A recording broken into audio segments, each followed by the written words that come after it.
So hello everyone. आज की इस वीडियो की प्लीज़ कंटेंट पे देखना।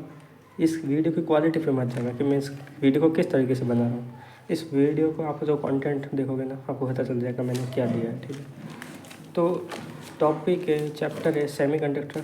टॉपिक है, हम जंक्शन डायोड के बारे में पढ़ने वाले हैं कि जो सेमीकंडक्टर बनते हैं पी टाइप एन टाइप, उनसे मिलकर जो फिर पी एन जंक्शन डायोड बनता है। ठीक है, वो कैसा, उसमें कुछ ना याद करने वाली या कंफ्यूजिंग चीज़ें होती हैं। उन चीज़ों को ही मैं बस आपके लिए सिंपल वे में परोसने वाला हूँ, ताकि आपको वो ज़िंदगी भर तक याद रहे। आपको एग्ज़ाम टाइम ऐसे नहीं हो कि वो चीज़ अचानक दिमाग में क्लिक नहीं हो रही, ऐसा नहीं होगा। ठीक है, तो मैं सबसे पहले ये थोड़ा बहुत केमिस्ट्री का है। फैमिलीज होती है carbon family, nitrogen family, oxygen family, fluorine hydrogen family होती है, और ये आर्गन गैस की पूरी फैमिली होती है। ठीक, तो इसमें ना पी एन जंक्शन डायोड में आपको क्या पढ़ना पड़ता है, P and N, P and time की। ठीक, तो आपको ये बात आपको भी पता है कि पी नाम की कोई फैमिली नहीं होती। देखो यहाँ पर पी फैमिली है कोई नहीं है, बट एन फैमिली है, नाइट्रोजन फैमिली।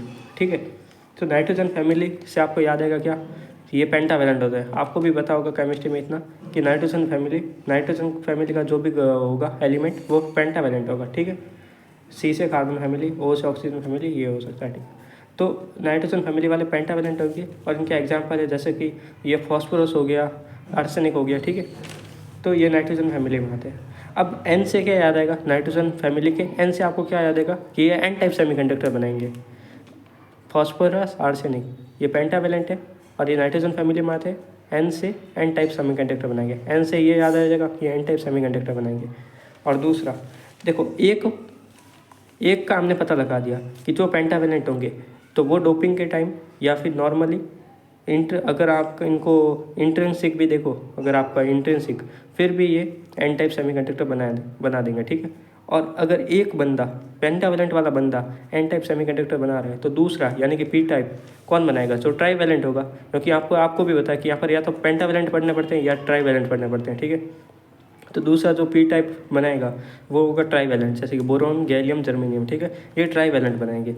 तो पी टाइप सेमीकंडक्टर में हमेशा ट्राईवेलेंट इम्प्योरिटी होगी, जो ट्राईवेलेंट होंगे एलिमेंट्स, जो कि बोरॉन, गैलियम, जर्मेनियम है। ठीक है, इतना आपको याद करा दिया।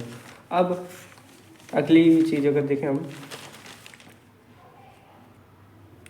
अब ये थोड़ा सा बेसिक मैं बता देता हूँ। आपको पता है वो कंसेप्ट आपको आता ही है, मैं बस याद करने वाली चीज़ें बताने वाला हूँ। फिर भी मैं कुछ आपको इन्फॉर्मेशन एज ए इन्फॉर्मेशन बता रहा हूँ। ठीक है, ये कंसेप्ट आप ऑलरेडी पढ़ चुके होंगे कि पी टाइप में होल्स मेजॉरिटी होते हैं और इलेक्ट्रॉन माइनॉरिटी होते हैं, नेग्लिजिबल होते हैं। ठीक है, और एन टाइप में भी जो माइनॉरिटी चार्जेस होते हैं, यहाँ पर इलेक्ट्रॉन मेनली प्रेजेंट होते हैं और होल्स नेग्लिजिबल होते हैं। ठीक है, ये आपको कंसेप्ट वाइज पता होना चाहिए कि ये क्यों होता है ऐसा। ठीक है, और माइनॉरिटी चार्ज कैरियर्स होंगे यहाँ पर क्या, होल्स, और यहाँ पर माइनॉरिटी चार्ज कैरियर्स होंगे इलेक्ट्रॉन्स। ठीक, बट जब P N junction diode form होता है ना स्टार्टिंग में, तो उस टाइम क्या होता है वो देखते हैं।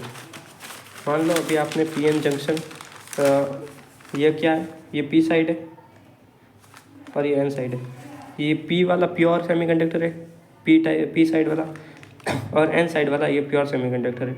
आपको भी पता है ये कैसे बनता है, फिर भी मैं एक बार बना के बता देता हूँ। ठीक है, करते क्या, हम सिलिकॉन लेते हैं। ठीक है, सिलिकॉन एक एलिमेंट है कार्बन फैमिली का। ठीक है, इसके अंदर आपके पास दो ऑप्शन है, या तो कोई पेंटावेलेंट इम्प्योरिटी डालो या फिर कोई ट्राईवेलेंट डालो। ठीक है, आप पेंटावेलेंट जैसे कि फॉस्फोरस हो गया, आर्सेनिक हो गया, ऐसे कुछ डालोगे तो क्या होगा, ये कौन से फैमिली के, नाइट्रोजन फैमिली के, तो एन से एन याद आएगा क्या, एन टाइप बनेगा। ठीक है, तो सिलिकॉन में जब भी आप पेंटावेलेंट इम्प्योरिटी डालोगे तो ये एन टाइप सेमीकंडक्टर बनाएगा। और सिलिकॉन में अगर आप ट्राईवेलेंट यानी कि बोरोन हो गया, गैलियम हो गया, ऐसी कुछ इम्प्योरिटी डालोगे तो ये आपको पी टाइप सेमीकंडक्टर बना के देगा। ठीक है, ये चीज़ आपको कंसेप्ट से पता होगी। ठीक है, कंसेप्ट से ये चीज़ आपको पता होगी। अब इसी को मैं यहाँ पर लेकर आ रहा हूँ। अब यहाँ से हमने क्या, दो टाइप के बना दिए सेमीकंडक्टर। ठीक है, ये जो सिलिकॉन था ये प्योर एलिमेंट था, इसके अंदर इम्प्योरिटी डाली तब ये एन टाइप बना। ठीक है, ये इम्प्योरिटी डालने के बाद ये दो सेमीकंडक्टर बनते हैं।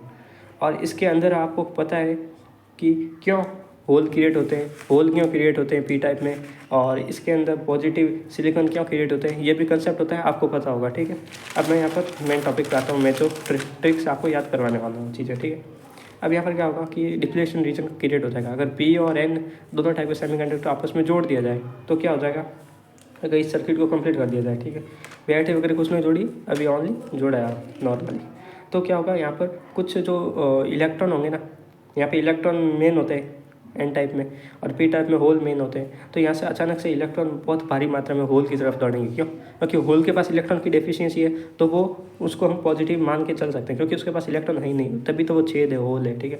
तो यहाँ से इलेक्ट्रॉन भाग के इसके अंदर जाएंगे, जल्दी जल्दी से जाएंगे, इसलिए डिफ्यूजन होगा बहुत फास्ट।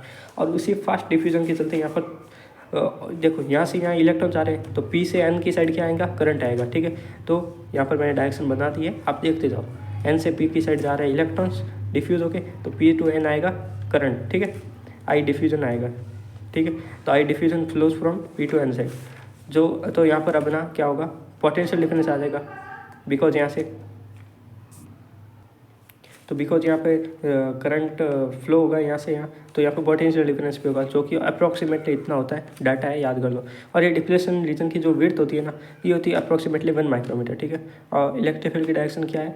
यहाँ पर देखो प्लस जनरेट हो गया। अब यहाँ पर देखो, अब यहाँ पर क्या था? जो इलेक्ट्रॉन था वो यहाँ से निकल के यहाँ पर पहुँच गया होल के अंदर, और अब होल भर गया तो पीछे नेगेटिव एनायन बचा इसका, तो नेगेटिव और पॉजिटिव का ऐसा रीजन बन जाता है, जिसको हम बोलते हैं डिप्लेशन रीजन, जिसकी विड्थ होती है, ठीक है। अब अगले ट्रिक वाले में पोर्शन में जा रहा हूँ, एक सेकंड वेट करो, ट्रिक में आ रहा हूँ मैं। एक बार आप रिवर्स बायस कंडीशन का देख लेते हो। अब मैं मतलब वो पीएन जंक्शन में होता है ना, बैटरी जोड़ने का, ठीक है। तो अभी मैं सीधा बैटरी जोड़ने की बात बता रहा हूँ, क्या होगा, ठीक है। अब आप बैटरी जोड़ दोगे तो क्या होगा कि अगर आपने रिवर्स बायस कंडीशन में जोड़ दिए, रिवर्स बायस कंडीशन जोड़ने में क्या होता है कि हम उल्टा जोड़ देते हैं, ठीक है। तो पहले हमको सीधा पढ़ना पड़ेगा, ठीक है। तो मैं पहले सीधी बात बता देता हूँ आपको। देखो एग्जाम में ना, अगर मान लो फॉरवर्ड बायस या फिर रिवर्स बायस, दोनों में से किसी भी एक टॉपिक पर क्वेश्चन आया, तो अचानक से आपके दिमाग में पूरा कंसेप्ट क्लिक हो जाए, वो मैं चीज़ बताने जा रहा हूँ, ठीक है। तो मैं पहले सीधी चीज़ बताऊँगा, उल्टी चीज़ आप अपने आप बता देना, ठीक है। उल्टे काम करने में माहिर होगी। मैं फॉरवर्ड डायोड बता रहा हूँ पहले, ठीक है। तो फॉरवर्ड, अब फॉरवर्ड लाइफ में फॉरवर्ड बढ़ने की बात आती है तो पॉजिटिविटी आती है, ये मूव ऑन, ये अच्छी बात होती है फॉरवर्ड डायोड, ठीक है। फॉरवर्ड मतलब आपके माइंड में ऑटोमेटिक ही अच्छी सी बात आएगी, ठीक है। फॉरवर्ड आगे जाना, लाइफ में आगे बढ़ना। और होती है बैकवर्ड, रिवर्स बायस, ठीक है। तो होती है रिवर्स, पीछे खींचना, ठीक है। तो फॉरवर्ड वर्ड में ही पॉजिटिविटी है, तो पॉजिटिविटी से आपको पता चलेगा मूव ऑन, ठीक है। तो पॉजिटिविटी पी से ये पी जोड़ दो, पी से पी मतलब यहाँ पर क्या होगा? जो बैटरी का पॉजिटिव टर्मिनल होगा ना, पॉजिटिव टर्मिनल किस चीज़ का? बैटरी का, वो कहाँ से कहाँ तक जोड़ोगे आप? पॉजिटिविटी मतलब फॉरवर्ड बायस में। तो फॉरवर्ड बायस जो कंडीशन होगी, वहाँ पर आप positive terminal of battery will connected to P terminal of P N junction diode. तो पी एन जंक्शन डायोड का जो पी एंड एन बन जाता है, ऐसा आपको पता होगा कैसे बनता है, अभी मैंने पीछे बताया था, ये वाला, ये पी और एन बन जाता है। तो इस साइड बैटरी का पॉजिटिव टर्मिनल जो कि बड़ा होता है साइज में, छोटा था, और ये छोटा सा होता है नेगेटिव टर्मिनल, ठीक है। आप ऐसे जोड़ दोगे तो क्या होगा, आगे देखते हैं, ठीक है। तो आपने पॉजिटिव टर्मिनल पी से, देखो फॉरवर्ड से पॉजिटिविटी याद आएगा, पी से पॉजिटिव टर्मिनल याद आएगा। पॉजिटिव टर्मिनल आप पी टर्मिनल से जोड़ोगे पी एन जंक्शन डायोड में, ठीक है। एंड एन से नेगेटिव, देखो एक से पॉजिटिव जुड़ेगा तो एन वाली साइड से नेगेटिव अपने आप जुड़ जाएगा, ठीक। तो अब इसकी शक्ल ना कुछ ऐसी दिखती है। अब अगर पी एन जंक्शन डायोड को ऐसे सिंबल में रिप्रेजेंट करना चाहो तो इसकी शक्ल ऐसी दिखती है। अब इसमें कई बार कन्फ्यूजन हो जाता है कि पी साइड कौन सी है, एन साइड कौन सी है, बैटरी कहाँ पर जोड़ेंगे, क्या नहीं जोड़ेंगे, कहाँ पर फ्लो होगा, कहाँ पर ब्लॉक हो जाएगा करंट, ठीक है। वो मैं बताने वाला हूँ। अब यहाँ पर आपको कुछ ऐसा दिख रहा है, ये स्ट्रक्चर दिख रहा है ऐसा तीर जैसा कुछ, तो इसको देखो पी मैंने बनाया ना, पी ना आप कुछ ऐसा भी लिख सकते हो, कोई ऐसा दिखता भी होगा, ठीक है। तो पी से याद आएगा ये वाली पी साइड है, देखो पी में ये वाला सिंबल बन रहा है, ये ट्रायंगल टाइप, तो पी से याद आएगा अभी ये वाली पी साइड होती है, और एक पी साइड होगी तो दूसरी ऑटोमेटिक एन साइड होगी, ये डंडी हल्की सी है ना, ये एन साइड होगी, ठीक है। और ये पी साइड होगी, छोटा सा मैंने बनाया, ठीक। अब क्या है, इस सिंबल को दोबारा बनाता हूँ, और देखो ये जो इतना सा पार्ट है ना, ये मैंने यहाँ पर बनाया। अब ये क्या, ये आगे जाने की ओर इशारा कर रहा है, ये देखो साइन आगे की ओर जा रहा है, मतलब क्या है ये, मतलब अगर इस डायरेक्शन में करंट होगा, अगर बैटरी का बड़ा वाला टर्मिनल इस डायरेक्शन में होगा, अगर बैटरी का बड़ा वाला टर्मिनल इस डायरेक्शन में होगा, ये रहा बड़ा वाला टर्मिनल, और इस साइड मैंने छोटा वाला टर्मिनल जोड़ा, समझ लो ये वाला छोटा वाला टर्मिनल इधर तक पहुंच गया, ठीक है। तो बड़ा वाला टर्मिनल यहाँ से जो करंट जाएगा ना, ये सीधे सीधे जाएगा आगे की तरफ, ठीक है। और ये गेट की तरफ रोक के खड़ा रहेगा, ये एन साइड है, ठीक है, एन साइड। मतलब ये कि ये लो, वापस से मैं बना के बताता हूँ, ये एन साइड है। अगर आपने बड़ा वाला टर्मिनल इधर यानी कि पॉजिटिव टर्मिनल यहाँ पर जोड़ दिया तो क्या होगा, ये करंट को जाने ही नहीं देगा, ये करंट की एंट्री को नॉट अलाउड करेगा, ठीक है। तो ये यहाँ से मैंने कनेक्ट करके आपको बहुत कुछ बता दिया इसके बारे में, ठीक है। अब क्या होगा कि अगर फॉरवर्ड जोड़ोगे तो करंट आराम से आगे जाएगा फुल, और रेजिस्टेंस और ऑलमोस्ट जीरो होगा। और यहाँ पर क्या होगा, यहाँ पर जो डिफ्यूजन करंट होगा ना, मेजॉरिटी चार्जेस की वजह से आएगा और फुल जाएगा, और ड्रिफ्ट करंट कम जाएगा। ये क्या होते हैं ये आपको पता होंगे कंसेप्ट की वजह से। ड्रिफ्ट करंट क्या होता है, डिफ्यूजन करंट क्या होता है पता होंगे। मैं बस ट्रिक बताने जा रहा हूँ, ट्रिक होंगी, ठीक है। तो आपको ऐसे भी याद रह सकता है कि रिवर्स बायस में क्या होगा, एन साइड मतलब एन से याद आएगा आपको नो। ये जो रिवर्स बायस में क्या होता है कि आप यहाँ पर बड़ा वाला टर्मिनल लगा देते हो, पॉजिटिव टर्मिनल, तो ये गेट की तरह रोक के रखता है। एन से आपको याद आएगा नो, एन साइड वाला नो कहेगा, मतलब एन साइड से करंट नहीं जा सकता, ठीक है। ऐसे भी याद कर सकते हो, ठीक है। अब थोड़ा सा ये भी देख लो, ये तो आपको पता ही होगा ना कि जो आई डिफ्यूजन होता है वो फॉरवर्ड बायसिंग में बढ़ जाता है due to majority charge carriers बहुत ज़्यादा बढ़ जाते हैं। उस टाइम क्या होता है, मैं तो हल्का सा बता रहा हूँ ऐसे ही, लास्ट में अभी वीडियो बंद करने वाला हूँ, ठीक। तो इलेक्ट्रिक फील्ड ना जब यहाँ से इसकी तरफ होती है, मतलब पॉजिटिव से नेगेटिव, ये इंटरनल वाली इस साइड होती है, जो कि क्या होती है यहाँ से इलेक्ट्रॉन को होल में जाने से रोकती है। क्योंकि हमको यहाँ पर अच्छा वाला करंट चाहिए, यानी कि जो बहुत अच्छा कर सके हमारे लिए, वो यही हो सकता है कि अगर मेजॉरिटी चार्जेस की वजह से हो, क्योंकि यहाँ पर नेगेटिव मेजॉरिटी चार्ज है और यहाँ पर होल मेजॉरिटी चार्ज है। अगर इनकी वजह से डिफ्यूजन वाला करंट हमको मिलेगा तो वो बहुत अच्छा होगा, और वही हमको चाहिए होता है, जो कि रिवर्स में नहीं मिला था। अब यहाँ पर फॉरवर्ड कंडीशन है, देखो ये पी साइड से बड़ा वाला टर्मिनल मतलब पॉजिटिव, और ये एन साइड से छोटा वाला टर्मिनल यानी कि नेगेटिव जुड़ा हुआ। तो यहाँ पर हमको अच्छा खासा करंट सर्कुलेशन मिल सकता है। क्यों? क्योंकि इस वाली इलेक्ट्रिक फील्ड को हम तोड़ने वाले हैं, जो कि इलेक्ट्रिक फील्ड क्या कर रही है, ये वाली इनको यहाँ पर आने से रोक रही है, क्योंकि इलेक्ट्रॉन को पीछे की तरफ फोर्स लगा रही है, पीछे की तरफ, ठीक है। तो अब क्या होगा, जब हम फॉरवर्ड बायसिंग करेंगे तो यहाँ पर होल डिफ्यूज होना शुरू होंगे, और डिफ्यूजन की वजह से अच्छा खासा करंट मूव होना शुरू होगा, ठीक है। तो कैसे मूव होता है देख लो, ये होल यहाँ पर मूव करेंगे, इलेक्ट्रॉन में जल्दी होंगे, और डिफ्यूजन तो इलेक्ट्रॉन साइड है, अच्छा खासा डिफ्यूजन वाला करंट अच्छा खासा फ्लो होगा, ठीक है, इंक्रीज होगा। तो जो ट्रिक वाला पार्ट था मैंने बता दिया, आपको पता चल गया।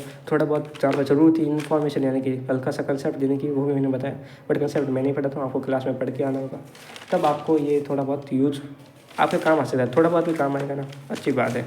ये मैंने कनेक्ट करके ट्रिक टाइप थोड़ा बताया है, ठीक है। Okay, all the best, thank you.